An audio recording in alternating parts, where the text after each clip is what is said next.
Hello my YouTube family, আজ তোমাদের সাথে শেয়ার করব রক্তের চাটনির রেসিপি। এবার তোমরা ভাবছো তো সেটা আবার কি? তো তার জন্য সবার আগে লাগবে একটু তেল, তার মধ্যে একটা লঙ্কা দিয়ে দিলাম।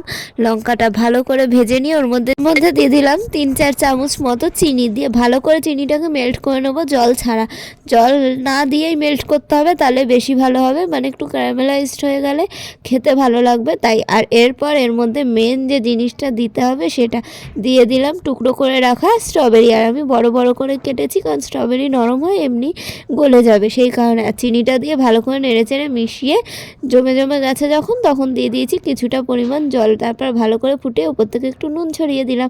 আর এভাবেই তৈরি করতে হবে আমাদের রক্তের চাটনি। মানে তোমরা বুঝতেই পারছো, রক্তের চাটনি বলতে আমি স্ট্রবেরির চাটনি বুঝিয়েছি। আমাদের এখানে বাজারে যে স্ট্রবেরিগুলো বিক্রি হয় সেগুলো যেহেতু টক হয়, তো ওগুলো দিয়ে চাটনি করে খাওয়াই যায়, তাই আমার মাথায় এলো যে স্ট্রবেরির চাটনি ট্রাই করে দেখি। আর খেতে কিন্তু দারুণ হয়েছিল, একবার ট্রাই করে দেখতেই পার। আজকের মতো টাটা।